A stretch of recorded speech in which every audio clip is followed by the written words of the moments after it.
Can open your eyes.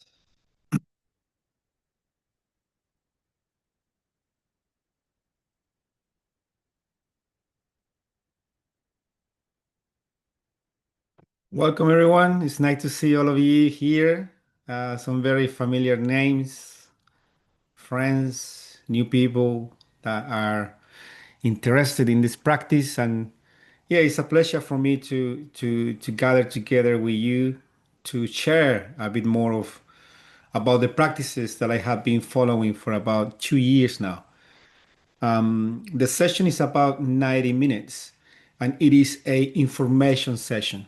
Okay. So the purpose of today is for me to share with you as much as I can about spirituality, but also about the practice that I follow, the practice of Tantra with my teacher. So it's not a debate.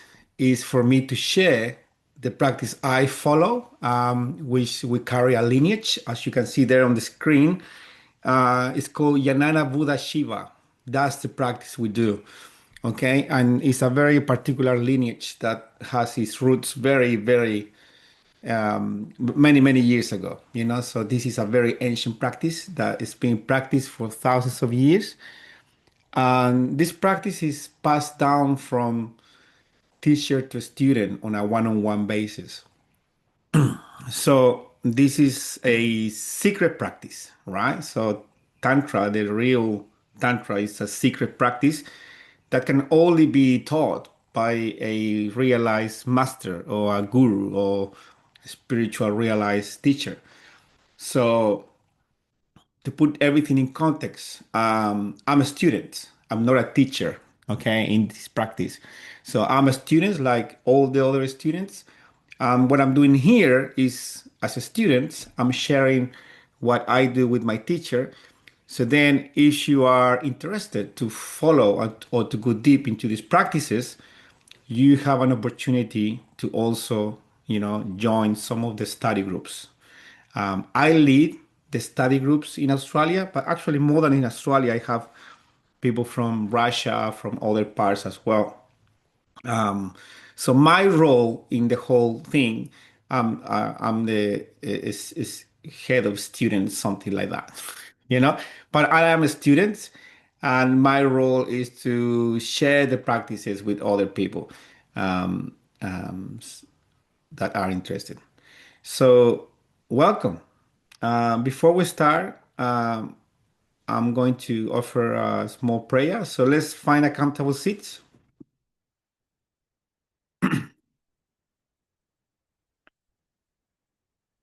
I invite you to close your eyes, connect to your breath,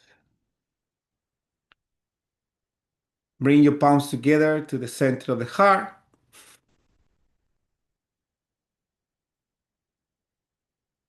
And I invite you to drop within into your heart.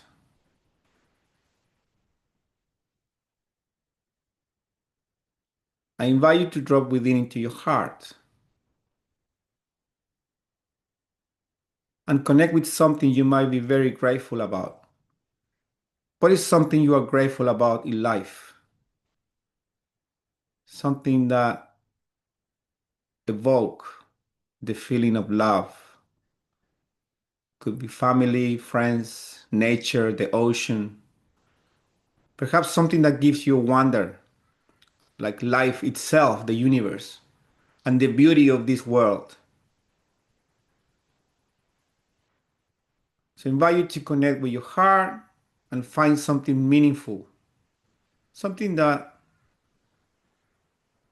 might give meaning to your life. Stay with the breath. Stay in that space.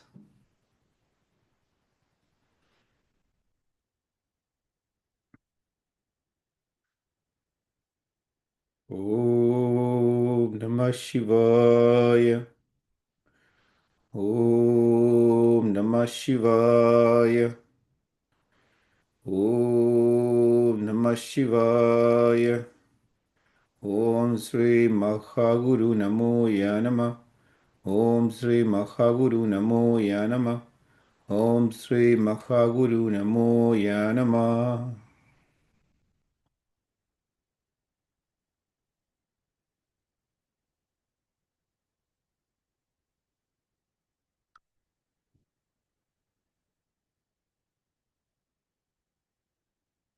staying in that place. Keep bringing your awareness into the breath, and we just listen to the next mantra I will chant.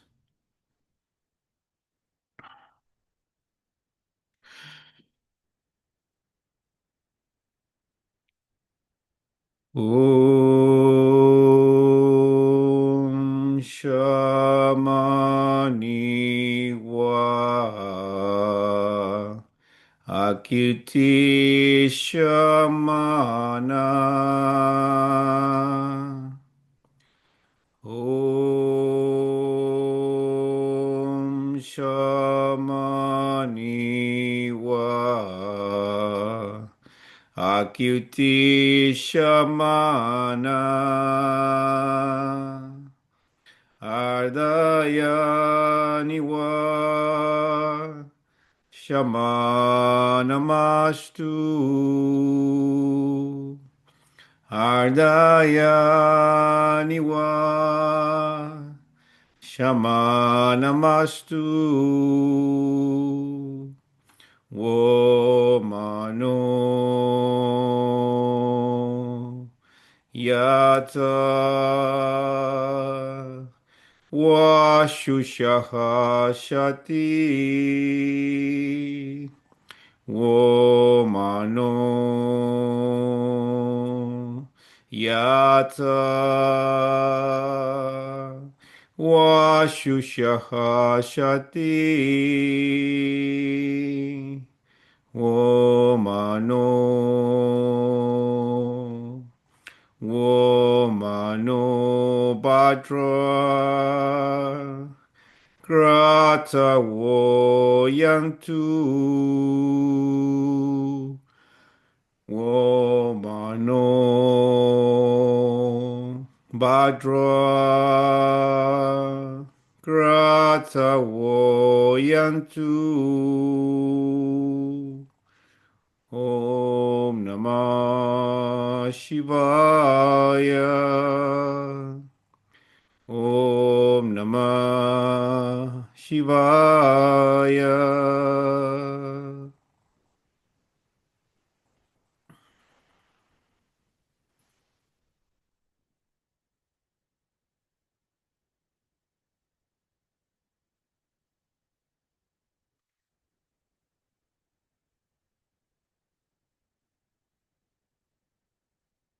And open your eyes. Are you ready? Okay. So the session is meant to finish by 9:30. So let's get started. We have a chat in the session. So if you have any questions, just put them in the chat. Okay. You can type there, and I can be looking at your questions, and we can address your inquiries. Okay. So welcome. I wrote a few things to share with you what we are meant to cover today. So one of the key issues why we do these practices is because we want to address something that is everywhere in the world, right? Which is human suffering. So today, from a spiritual perspective, I want to share with you about human suffering and why we suffer and struggle, which has to do with the nature of the mind, you know? So there is so much suffering in the world, and sometimes we don't realize what suffering actually is. Stress is suffering. Not being in harmony is suffering. Not having healthy relationship is suffering. Having stress, anxiety, worries is suffering. So that's the nature of the mind. And when we do these practices, it allows us to understand this and to purify our minds so then we suffer less. Not just that, it gives us tools, to be out there and start supporting others, into their suffering. So these are some of the things I want to talk to you about today. We're going to talk about the ego and how the ego is a driving force, you know. It's a driving force that can create amazing things in the world. And the ego can create a lot of suffering, but the ego can also create a lot of good. It depends if the ego is driven by the soul or is driven by the mind. So this practice is about that as well. When we practice, these type of practices, it allows us to activate the soul. So then our ego, which is in the context of this practice, the ego is the driving force. The ego, is inspired by the soul to do good things in the world for ourselves, for our family, and from everyone else. You know? We're going to talk about how to live a more spiritual life and why. And then we're going to talk about Tantra. There's a lot of misconceptions about Tantra. And so where it comes from, its purpose and benefits, and how Tantra is actually taught. I already mentioned something, and the importance of its secrecy and confidentiality. Tantra is a confidential practice. It's a very intimate practice that is not shared publicly. It shouldn't be shared publicly. You always need someone to kind of um, supervise us. In this case, someone who already got there, a teacher, because the ego is very smart and the ego can make us believe that we are there when we're not. And we're going to talk about false gurus and all this stuff as well, which is very important. I want to talk about what is not Tantra, misunderstandings, malpractices, black Tantra, which is very, very dangerous. Um, and then I'm going to share with you about the Tantra that we practice with our guru, with my teacher. He's a guru. I never say guru because people have this, ooh, guru is like a bad word for a lot of people, especially in the West. And it's because there are a lot of, false gurus out there, and it has to do with black tantra and with the malpractices. That's why it's very important that you can find the right teacher for you. And I guess this is an opportunity for you to be introduced to a teacher. And then you might say, this is not for me. I'm not here to convince you on anything, right? I'm just here to share what I do. It's like with everything I do, with my breathwork meditations courses. I'm just here to share what I do. But I'm not here to convince you to kind of force you to do anything. So Black Tantra is where we talk about the false gurus. And so, yeah, so when I talk about the Tantra that my guru practices, the one I follow, where it comes from, and the benefits of it, and if you want to work with him, I'm going to share with you how you can work with him, how you can become a student. Again, I'm not here to sell you anything. I'm not here to convince you on anything. You know what I mean? Whatever I share today, and with spirituality, it has to be this way for every time you follow a spiritual practice, it has to be true for you. No matter how convincing the argument must be, it has to come from within. If I say something to you that you feel is true for you, that's the truth. It has to be true for you. It have to make sense to you. And usually when that happens, it's a remembering. Most of these things, it's just remembering. So there's no by chance that you are here. You are here for a reason. For a reason you saw this and you're here. And it might be no, maybe it's not your time. You might see it, you might not resonate with it, you might go away, or you might start doing some practices and then you get bored, you know, because not everyone is chosen to follow these type of practices. You know what I mean? But if you're here, there is a reason. So I invite you to explore why you're here. Um, Before I start talking, I want to talk about my teacher. That's my teacher there. I see him every week. He's overseas. He's in Bali, and yeah, I met him 2 years ago in a retreat, and I asked him to teach me some things, and he ignored me for 8 months. I never saw him. I never saw him again. I went to a retreat. He gave a talk, and I was like, "Wow, this guy is amazing. I want to learn from this guy." Everything he said was like so amazing. So I was like, "Okay." I approached him. I said, "Look, I want to learn from you. Can you teach me something? Do you run courses, whatever?" And he said, "Look, yeah, yeah. Oh, this is this is where you can find me." And then I never saw him again for 8 months. And then I went to Bali again, and I found him again. I saw him again, and I went through a session, through a ceremony with him. And then when I left, he said to me, Christian, can I have your phone number? And then he asked me for my phone number. And then that night he sent me a message and he said, Christian, I want you to be my student. And and it was like, wow, I freaked out. And it took me about 5 days to reply. And I didn't want to, because of course, the mind is all about all the doubts and what that this means, what's going to happen with my life, what is this all about. So I knew deep within myself that it meant a lot to start this practice because it was going to impact my life in a significant way, and it has, big way. And yes, it took me 5 days, and then I responded 5 days later. I said, "Oh, yeah, I love to be your student. However, I can experience massive resistance. I'm afraid. I don't want to do it. It's like I know I have to do it. I know I've been called to do this practice, but you know, I'm I'm afraid. I have all these. I want to have a life where I work hard and make money and become rich and famous, whatever, in the material existence." Like I said, yeah, that's normal. That's what we're here for as well. But take your time. So anyway, that's my teacher. His name as a man is Iwan. Iwan. That's his name.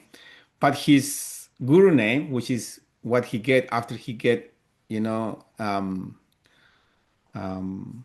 they have to study a lot for this. He's been done these practices for like 30 years. But his guru name is Sri Guru Labdawara Kusuma. And he's an international spiritual master. He's a prime guru, and he's the chairman of the Indonesian Ashram Association. So he's the top guy of all the ashrams in Indonesia. He's a very powerful man in terms of the politics over there, but he's very humble and he doesn't engage with it. He's the director of one of the places we normally go, like a waterfall ceremony thing. He's the director, but he said to me, I just don't do anything because if I do something, then I'm responsible and just let people do whatever they want to do. So he's very humble. He has been offered by politicians and like all these people to build him an ashram where he can do all these practices. Like there's a lot of money in Indonesia. It's very corrupt society in that way. So you support a politician, support politician will do anything for you. And Sri Guru is very influential. So like politicians have offered him like to build him like a full thing, like a full city of things. And he's like, no, no, thank you very much. I do my own thing. So he doesn't teach to locals. He has two students that are local, and then he has students in Europe, like in America, in Japan, and in Australia. But he doesn't teach publicly, and he doesn't teach to the locals. He only focus on people that want to learn something real, kind of, because Bali is a lot of tradition.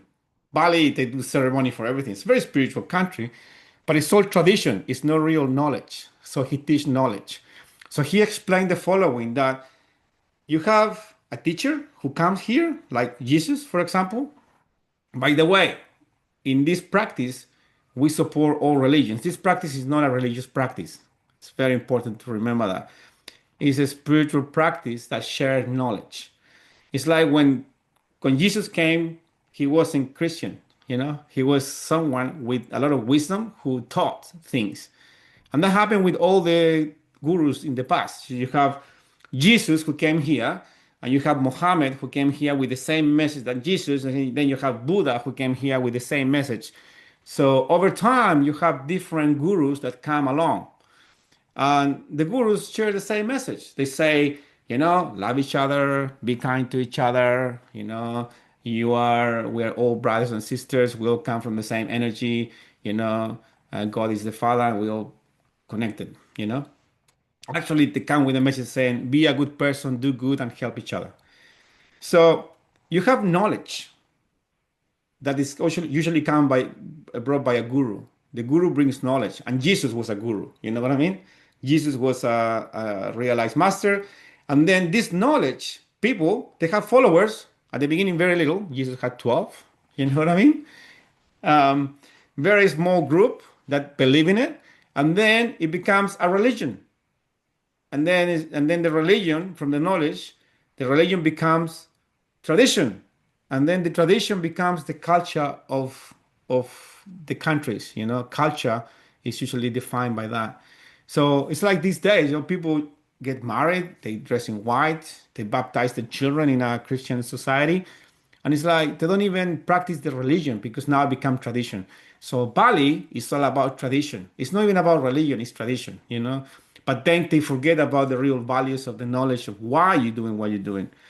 So what Guru does, he teaches knowledge, which is not religion. So knowledge supports everyone. Like we don't support the religion, but we say, Jesus was another guru who came and shared this knowledge, and then you have Muhammad, who they all came with the same type of knowledge, and Buddha, and all of them. So he ran these courses, and he teaches, and he only has a handful of students. He might have two students in the US, a few students in Europe, some students in Japan, and then Steve, you can't hear anything? Is that everyone else? Can you hear me? Yeah, Steve, you might need to put your microphone up or perhaps headphones or something. Um, Sorry, I just saw that. Or you might need to disconnect and reconnect again, Steve. Well, you can't hear anything. Ah, he's all good now. Good. All right, sorry. So yeah, so he has only a handful of students and in different places. And yeah, so he's building his own ashram with donations. And he's someone who live a very simple life. So he's not someone. It's interesting because he's very well connected. He hang out with the prince in this, in Asia. He hang out with all these, very important people in Japan, and he get called to different places to kind of, like um, do ceremony to bless lands and things like that. He recently was going to South America to bless a piece of land in Peru that was going to be used to create a space for victims of sexual trafficking. He's always supporting around the world, going to bless things and give talks on spirituality. So he's my teacher. And when I met him, I started doing one-on-one sessions with him very regularly, twice a week. We were just teaching and doing practices.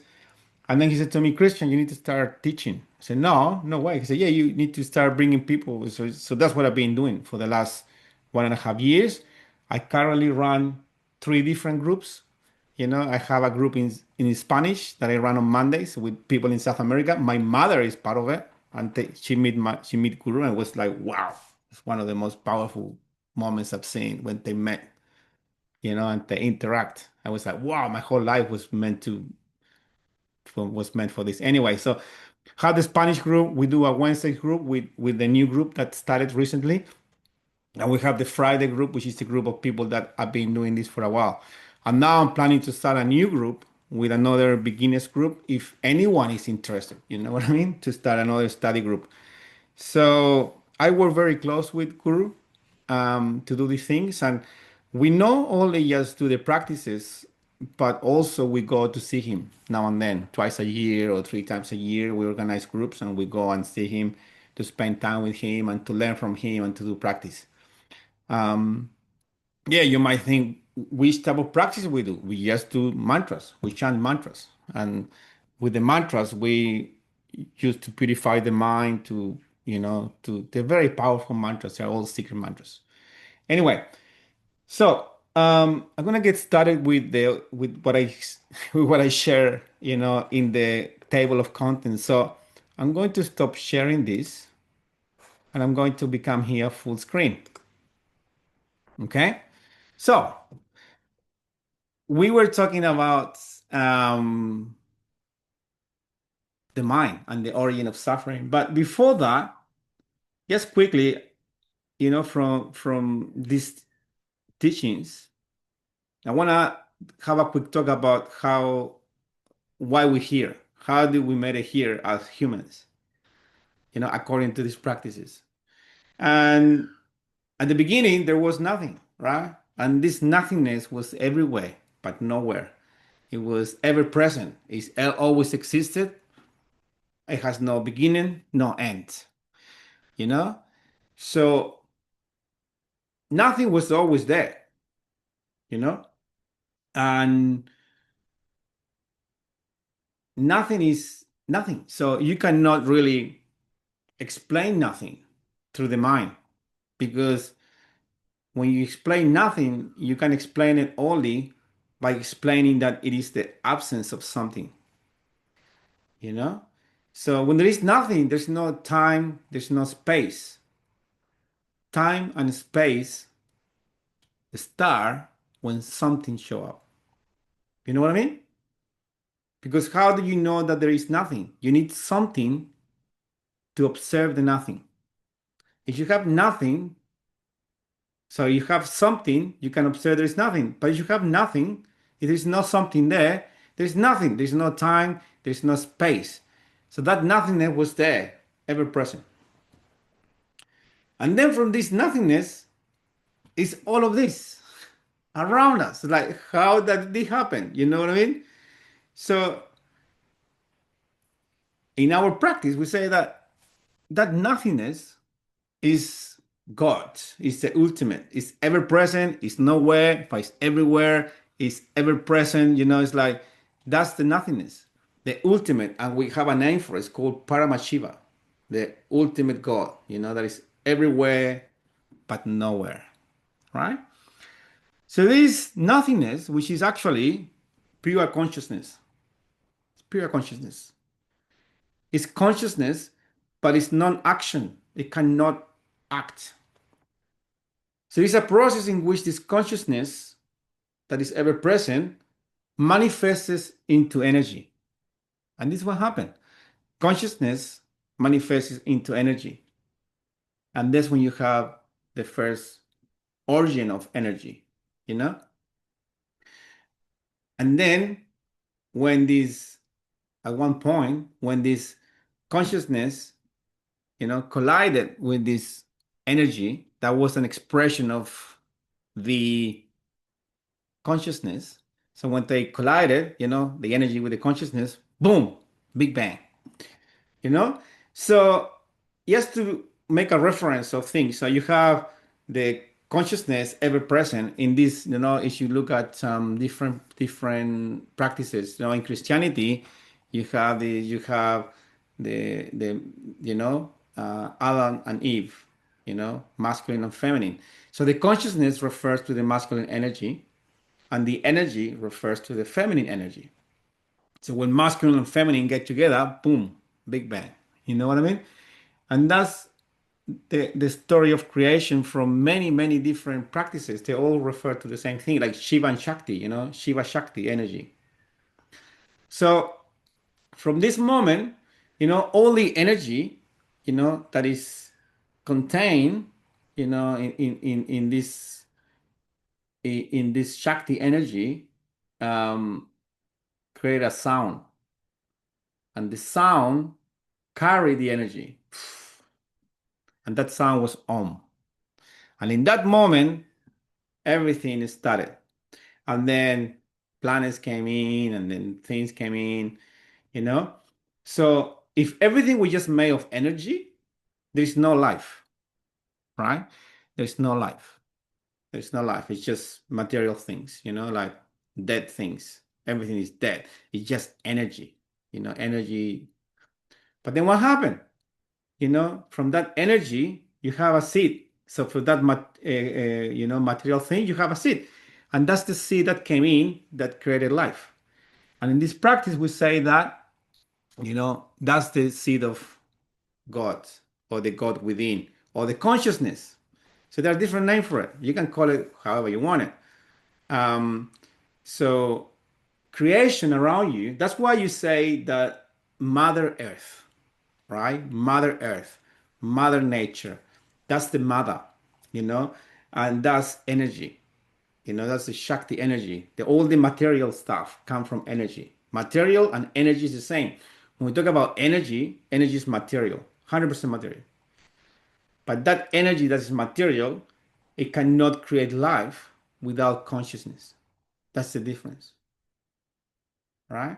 So when you have the earth, and you have the trees and everything, is because that material has an element of consciousness that gave life to the world, you know? So then you have the mother, which is the feminine energy, you know? And then you have the father. And that's why so usually in religion, they talk about the father as like God, you know? It's not like and this is more like, it's not about gender here, right? I know we had a gender in the past, and there's a lot of debate about why God is a male.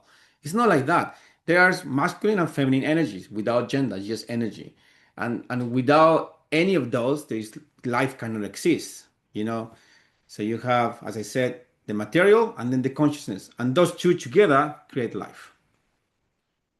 Okay? So then we show up and we are the same. We're a combination of energy, material, and then there is this consciousness. And this consciousness that we talk about, that comes here, that give us consciousness, is what we call the soul. So I imagine that all of you here in this group, you believe you have a soul, right? So if you believe you have a soul, you know, this is where the soul comes from. That's the story, you know. The soul is that consciousness that descended from the beginning of times into here. And that's what gives us life, right? And then all the body is made of the mother, you know. And it's like everything in creation, masculine and feminine energies, they're everywhere. And that's where we start. So your soul, if you believe you have a soul, come from that space, you know, from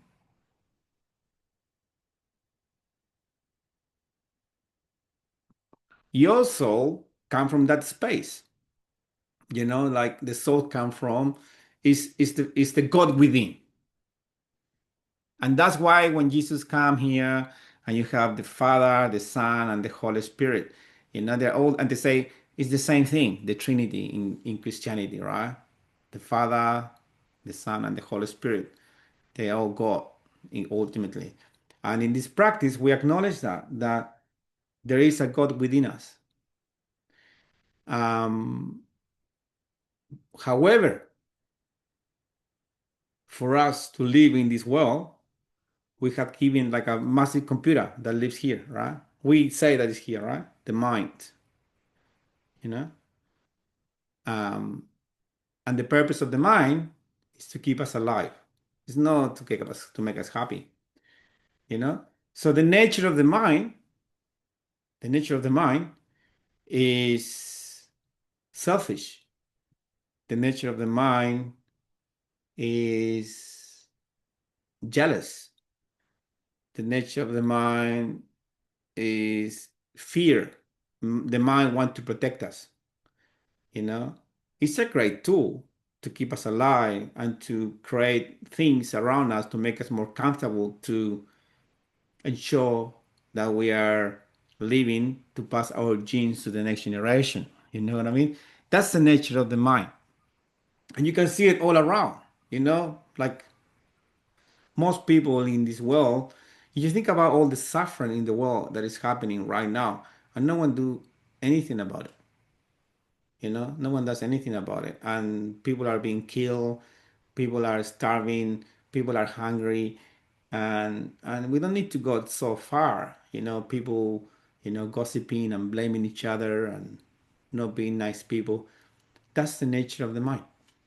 The mind is like that, and that creates suffering. The mind creates suffering for all of us, and it creates stress. And yeah, so the nature of the mind will always give you suffering. The nature of the soul, on the opposite is different. The nature of the soul is about kindness, compassion, you know, love, forgiveness, gratitude. That's the nature of the soul. And it's like you think about the mind and the soul, and we are around here sometimes. And then we go all the way to the mind and then all the way back to this, and we go here. A lot of people are just here in their mind all the time. A lot of people that, you know.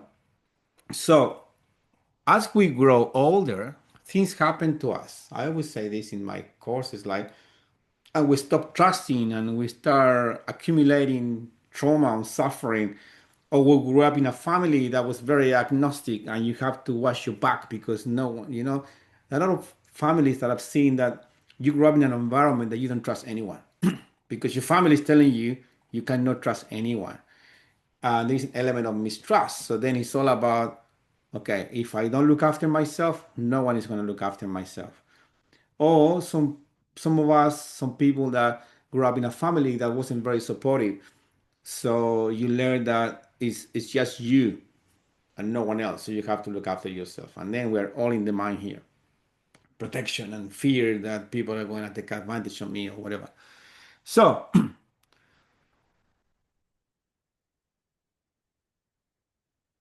there is an element there that in this practice a bit different. We talk about the ego. And we talk about the ego here as a driving force. It's like the ego is the driving force that make us do things in the world, right? So according to what I've learned with this practice, the ego is not a bad thing. Actually, in this practice, when you talk about the ego, because the ego is just the driving force to make you do things for the world, the bigger the ego, the better, you know? Because if you have a big ego, you're gonna be out there like doing big things instead of doing nothing in the top of the mountain, meditating, hiding, just with yourself. That's more selfish type of thing, according to this practice, you know? So the bigger the ego, the better, according to this practice. However, it's not about the ego. The ego is not the problem. The problem is that is the ego being influenced by the mind or is the ego being influenced by the soul? Right? Can you see the difference? So is your ego, is the drive of the ego selfishness, you know, jealousy, self-pity, anger, or is the drive of the ego kindness, compassion, love and goodness for the greater world, right? So if you are being driven by your soul, if the soul is you are connected more with the soul, then what's going to happen? You know, and you have a big ego, you're going to do amazing things for the world. You're going to want to do things and you're going to be inspired. The soul will inspire you to do things for the next generation, for your family, for your children, for the community, for everyone. And you will have all these ideas and support around you to go and do great things for the world. Okay? So in this practice, what we do is all about, purifying the mind. We purify the mind with mantras and we chant mantras to activate our soul. So then our soul can become the dominant force to drive our ego or our personality to go out there and live life. It's very simple. That's the whole process. You know, that's the primary process of it, of this practice. So then ultimately we become better people for ourselves, for our family, and as we purify the mind and we drop into our soul or our heart or soul, I guess in this case, we start eliminating suffering. So all the illusions of the mind start breaking down, all the attachments. Because these days, like happiness is very fragile, as I say, we're happy. I'm happy because I have my house, I pay my mortgage, I have my children, I have my spouse, I went to uni, I come from a good family, I have my 9 to 5 job and go on holidays every year. But yeah, like it just everything depends on external factors. But when we go deeper and we start connecting from the soul, and the soul is our primary force, then we have everything within, right? So that's with the mind and the ego. Um, so Tantra, let's talk about Tantra a little bit. If you have any questions, put them in the chat. I eventually will see them. Promise. So, what is Tantra? Tantra has nothing to do with sex, by the way. Tantra is a devotional practice, you know, that was developed thousands of years ago to free ourselves from the constrictions of the mind and the body. Very simple. To free ourselves from the constrictions and limitations of the mind and the body. Okay?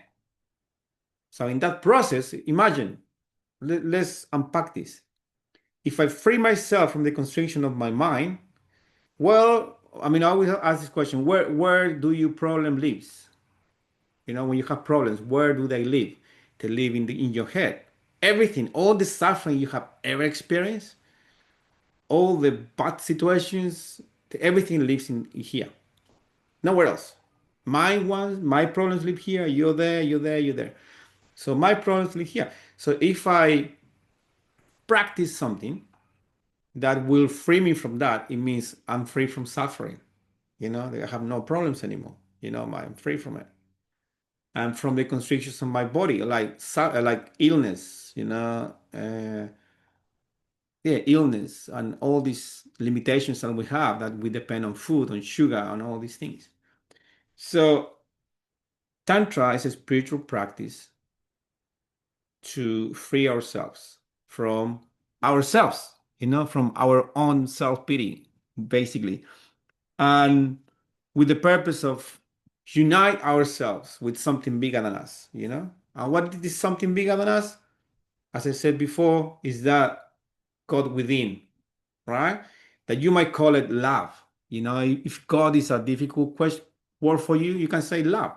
You can say at the beginning there was nothing. This nothing was ever present, and that energy was love. You can say love. It was consciousness. It was nothingness. It was God. Uh, but ultimately, they're all the same things with different names. Exactly the same. You say, I have love in my soul, or you say I have God in my soul, or I have pure consciousness in my soul that guide me. Same thing. You know what I mean? So yeah, so Tantra, as I said, is a practice, a spiritual practice. And the purpose, like ultimately, is to become awakened, you know, to become awakened, meaning to transcend the limitations of the mind and the body. And for that, it takes a lot of effort, a lot of work. That's your purpose. Like, I know that the practice I'm doing is for that, but I have no interest in becoming awakened. You know, I'm doing it. Why? You ask me, why do I do this practice? First of all, because it feels like a responsibility, like I have to do it. Like, why do I do these things when I run all this? Like, this is volunteer work. I run 4 groups. I organize these things. I talk about these things. I organize gatherings. And all of this is volunteer. I'm making nothing out of this. If anything, what I'm making is the reward of introducing someone to your path to liberation.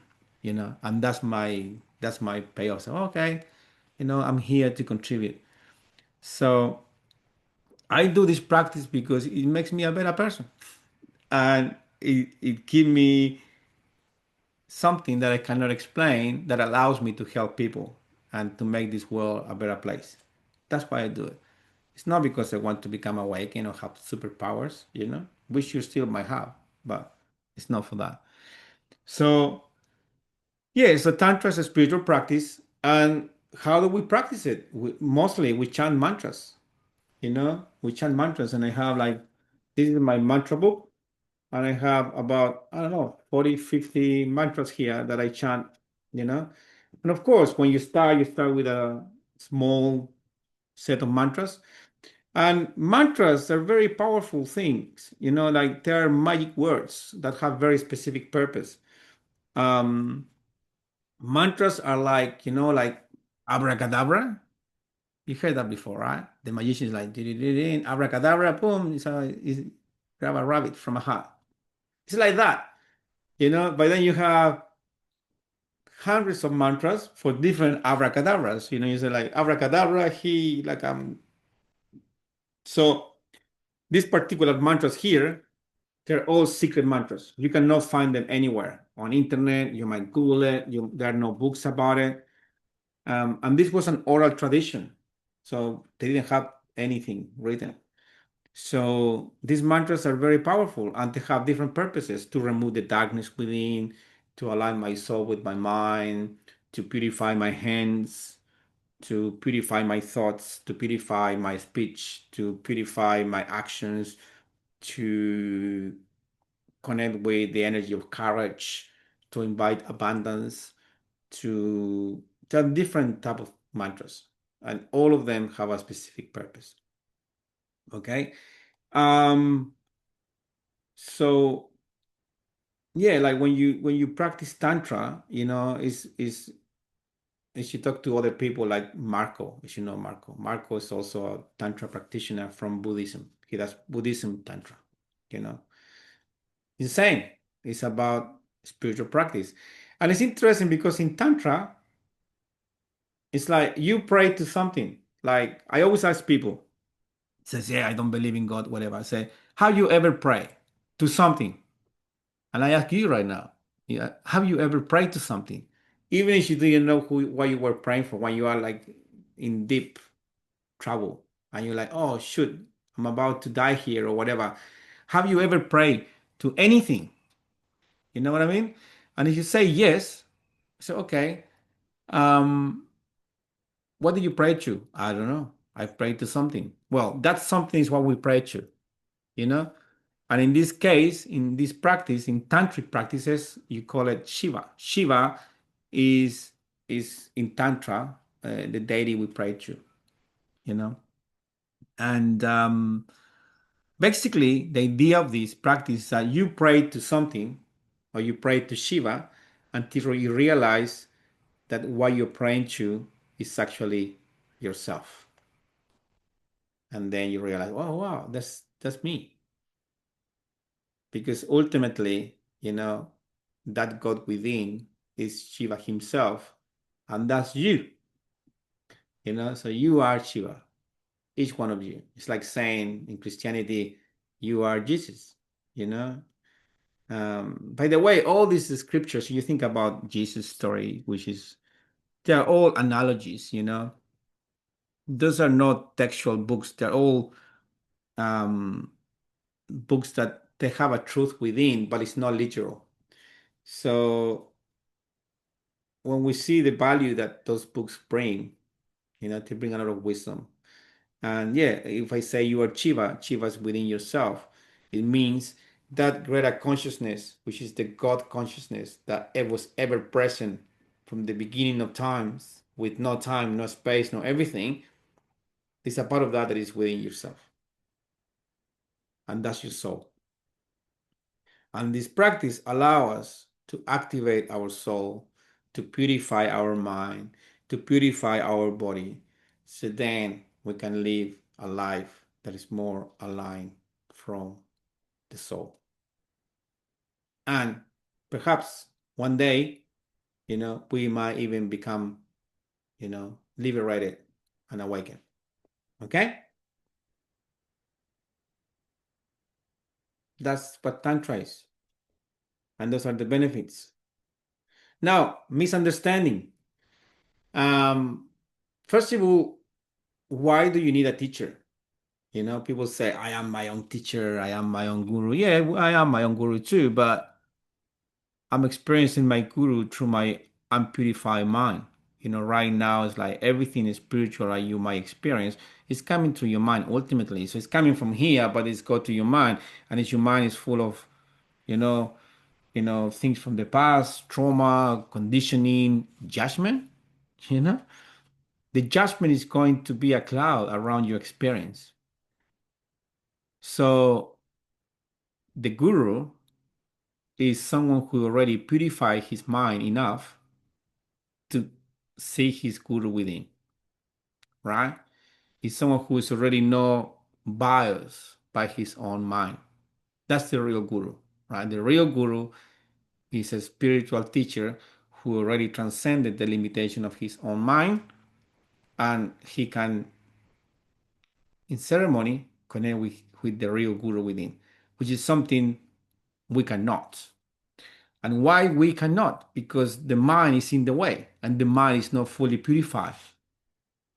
So if we practice these practices without supervision, without someone who can spot our, mind in act, getting carried away, believing we're in a place we're not, it's very dangerous. First of all, because if I do tantric practices without supervision and I get to focus just on the energy, and I can bring this energy and have all this energy and influence, but my mind is not purified enough, what's going to happen? I'll have the power of Tantra, but I will use it, with an impure mind. And the nature of the mind is selfishness, you know, is anger, is all the things I explained before, So that's when the false gurus come through, because there are people that don't come from a lineage, or that they went to do their own practices and they got the powers, but their mind is impure. So they don't have, the right motives. They have dark motives, and they use it to their own advantage, for power, for ego, for wealth, for money, to take advantage of others. And that's where the false guru comes.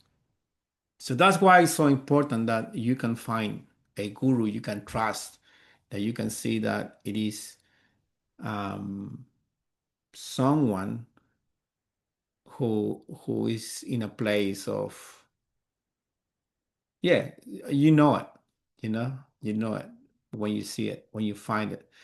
And that's the false gurus. So those are the malpractices that happens, and then there's the black tantra. So what we're doing here is called white tantra. There is white tantra and black tantra, or the right hand tantra and the left hand tantra. So the white tantra is the original tantra, that its only purpose is to purify the mind and to get just to transcend.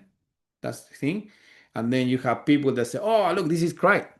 If you do these practices, you get all these powers and you become perceptive, and you increase your sexual power or whatever, and you can have more fun and you can become more, enjoy this material life in a better way." So then there are people that took that practices that were for a certain purposes. Okay, let's use it for this. And now let's just take the good part of it, the ones that give us sexual power, the ones that give us all these things, and and that's the black tantra, which is called black magic as well. When you talk about, and it's very dangerous, because people can take a lot of advantage from others in India, a lot of black tantra, and people are, the mind is always drawn to those things. You know what I mean? It's natural that you will feel called to go to those places, because they will they will offer, pleasure and satisfaction for the mind. You know, and it's interesting because ultimately, you know, like the spiritual practice, it gives no satisfaction to the mind. And the more spiritual you become, the less you feel. You become more numb to the ups and downs of rush of feelings. Um, but yeah, the Black Tantra is that. The Black Tantra is those practices from the original Tantra. They took what it was fun to do or easier to do and what people was more popular, and they started using it for those purposes. Okay? So that's Black Tantra. Any questions on that stuff? Oh. So yeah, so that's Black Tantra. Now, I know some of you are having some connection, some bad connection. So you can always watch the replay. Okay? The replays, everything should be there. Now, what is the Tantra that we practice with my teacher? We practice the Tantra, it's called Jnana Buddha Shiva. That's the lineage. And if I look at this, at one of my books, so Jnana means holy knowledge. Buddha means the God within. And Shiva means the God outside of us, right? So Jnana Buddha Shiva, holy knowledge or divine knowledge, God within and the God outside.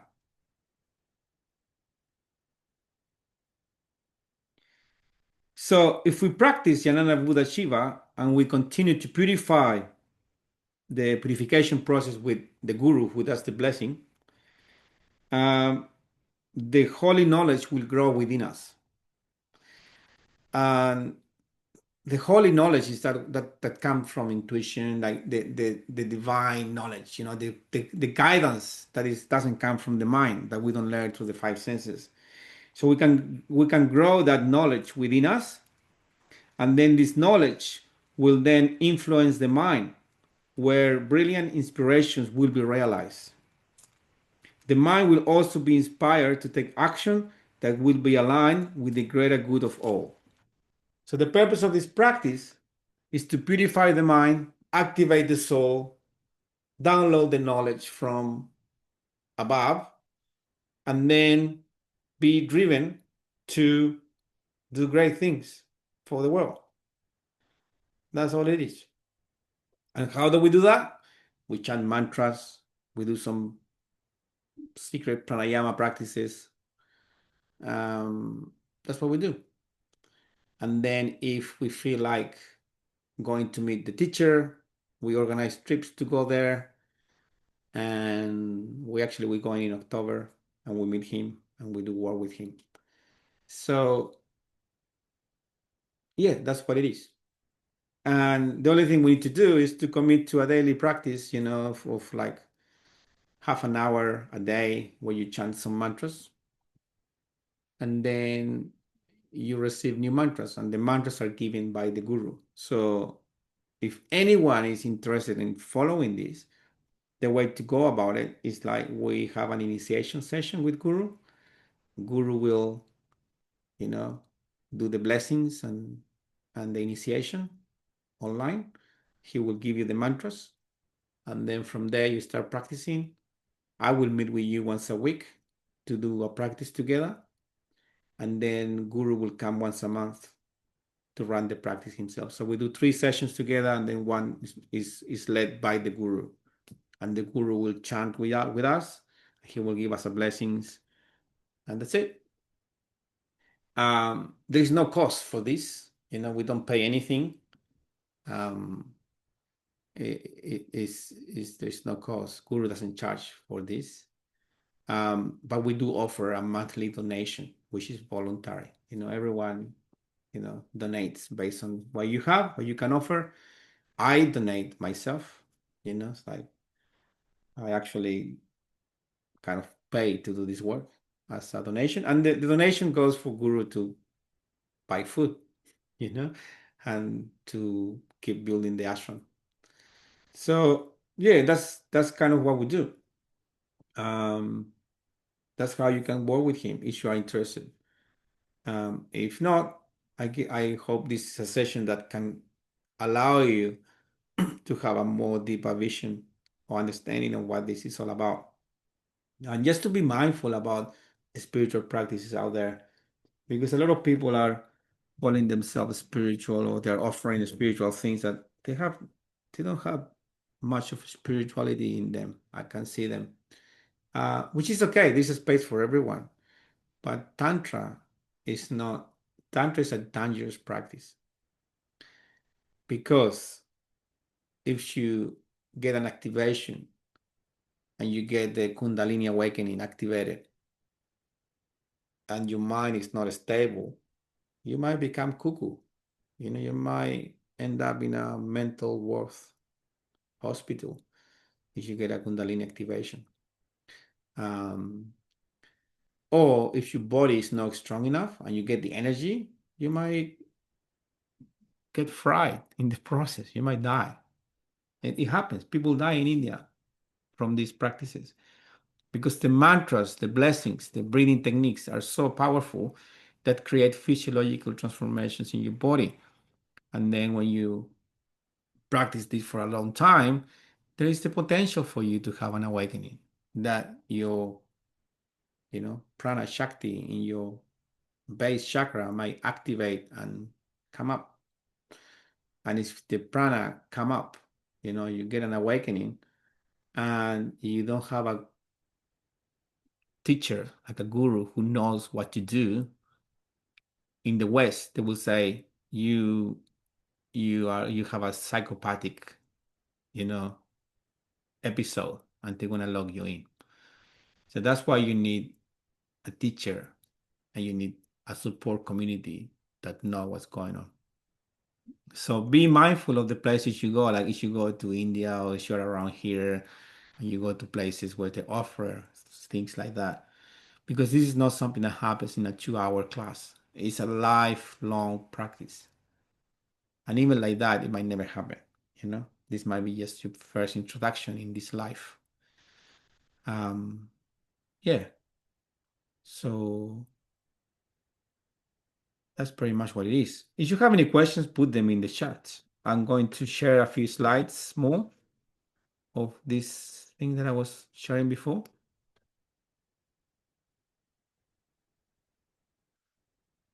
So, like this is the ashram, and we have been there. Like it's in the middle of the rice field, so it's like a very, very humble place. As I said before, politicians have offered him like a lot of money to build him things, and he doesn't want to get involved in that stuff. He doesn't teach to locals. He only teach to people who want to understand the knowledge and kind of who are ready for it. So that's why people ask me, can I go and see him? I say, well, he doesn't talk to and like, he is not open to the public, you know. Um, he's not open to the public. It's not a public place. See, that's the place. So that's a little temple there, and that's us early this year when we went to a retreat and we took some people there. That's him, uh, and that's kind of where he does his ceremony. Um, that's the group. That's us. And then yeah, like he does blessings on all those things. So when I go there or when we take groups there, we there's no facilities, so we just camp. We do camping, and it's quite great. You sleep there under the stars, and they have the rice fields, and it's quite an experience. And yeah, like we go there, we do karma yoga. That's me and him. We just building things. So this is stair there. If one day you go there, I met a stair. Is how you say stair? So anyway, you go there, you meet the real man, and he's a very humble, funny guy. He's like a kid. So funny. Like the guys, when you hang out with him, he's like a 5-year-old kid. These people that are in that place, they're so innocent in a way. It's like a childlike type of thing. Um, Yeah, so that's the last group that went there. We just went to see him. By the way, these two guys here, they're my good friends. Ketuts, you know, and I forgot his name. So what's his name? Anyway, that's Ketut there, and I forgot his name. Anyway, these two guys, they are Komang. It's Komang. Thank you, Kim. Komang and Ketut. Uh, they there all the time, and they cook for us. These are the guys who build everything, and they're just people who work in the rice fields. Ketut, he work in the rice fields. He get paid like $2 a day, and they live in very humble. It's a very humble people, and it's just beautiful. When you go there, they serve you, and they're always there. They clean the place, they clean the toilets, they do everything. Um, this is us when we went there, like to do karma yoga, cleaning, doing things, you know. Yeah, and this is when we go there and we spend some time there with them as well. Anyway, this is part of the retreats we have done. And when you go there, you get to experience like one-on-one healing, and it's quite profound. Anyway, this is us there meeting him. So yeah, I think that's pretty much everything I wanted to share with you today. So if you have any questions, let me know. If anything, I just hope this give you a bit more clarity on what Tantra is.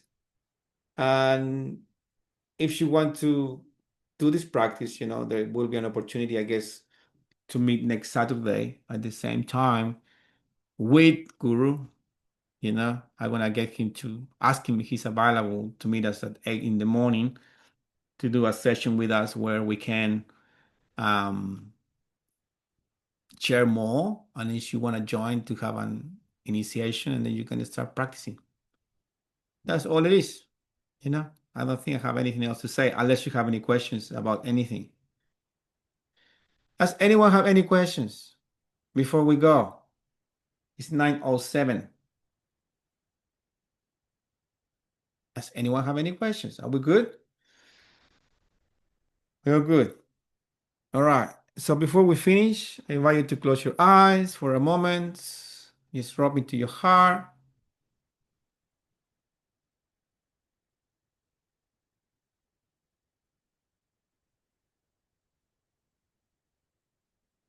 Om Ham Hare Hare Ham. Om Ham Hare Hare Ham. Om Ham Hare Hare Ham. Om Namah Shivaya. Om Shanti Shanti Shanti.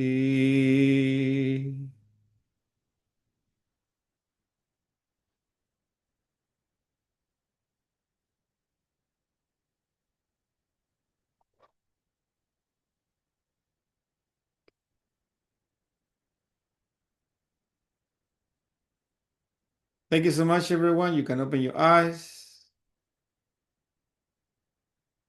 Have a wonderful week. If you have any questions, let me know. You can message me privately on the group. I recorded the session, so you can go back and read it and listen to it. And yeah, any questions, message me privately or through the group, and have an amazing week and weekend and Saturday. Bye bye. Bye bye, everyone.